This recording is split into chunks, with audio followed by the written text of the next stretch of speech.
Before we begin, I have just one request. Put on your headphones, turn off the lights, and let the world outside fade away.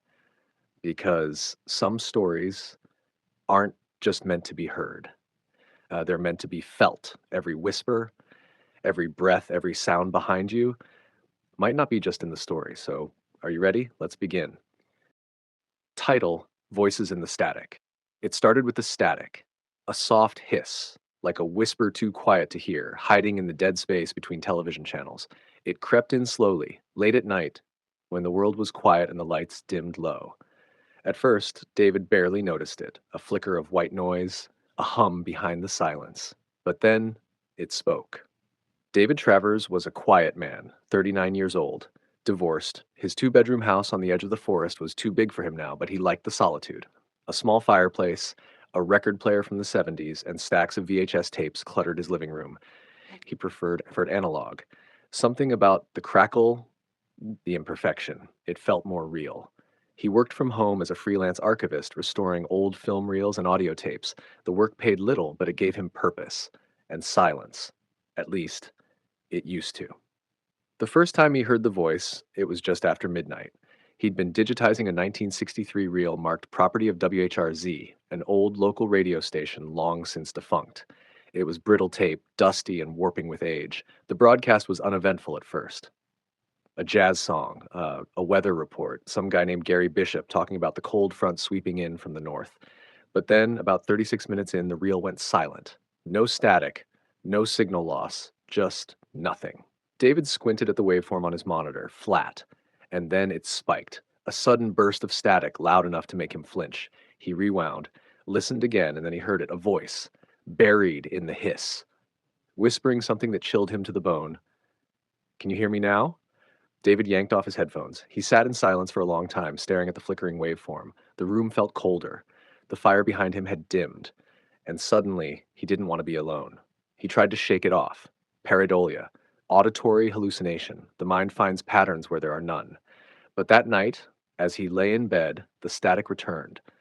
Not through his equipment, through his clock radio. It hissed softly, undialed, untuned.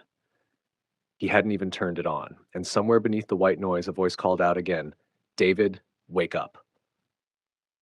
The next few days blurred. David stopped working on the reel. He buried it in a box in the basement, convinced it was cursed or haunted or just broken. But the static followed him, through the television, through his phone, even in the shower, through the pipes. The voices grew louder, more insistent. "David, we see you. David, come back. David, don't leave us alone." He tried to tell himself it was stress, lack of sleep, maybe a breakdown. But deep down, he knew this was real. And worse, they knew his name.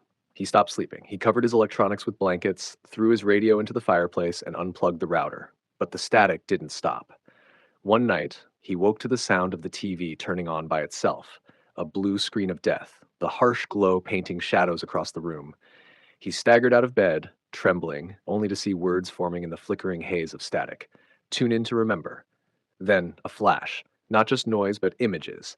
Black and white, blurred, faces screaming in silence, a woman with hollow eyes, children standing motionless in the woods, an old man hanging from a tree, and through it all, a tower, rusting, tall, radio antennas twisted like bones. He blinked, and it was gone, just the static, again.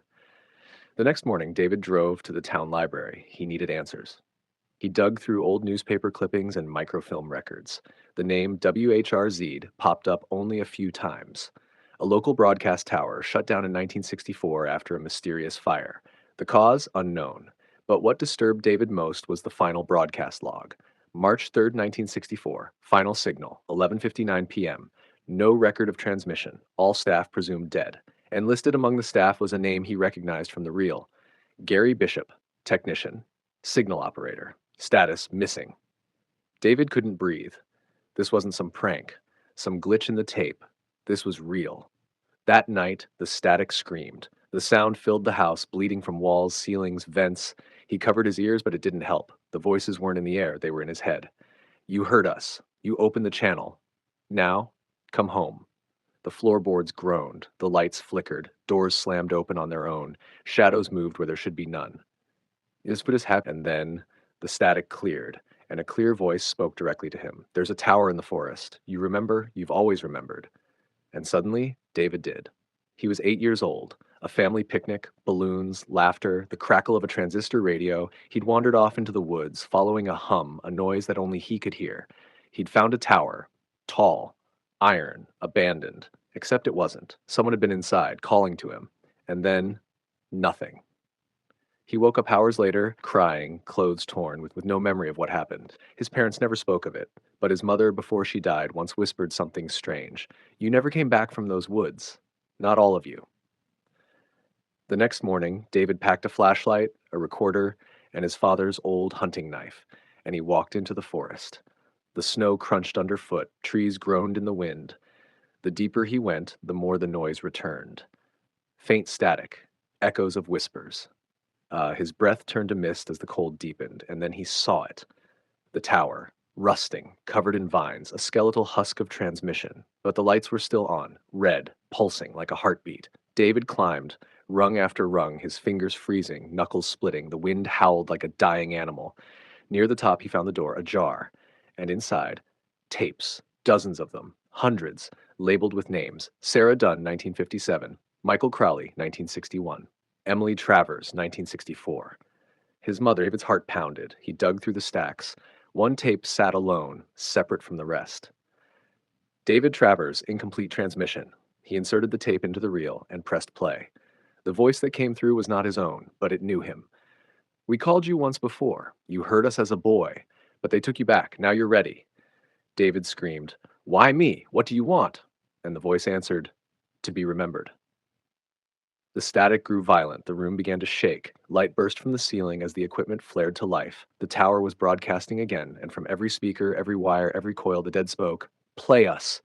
Share us. Let the world hear us again. Then everything went dark. They found David's house 3 days later, empty.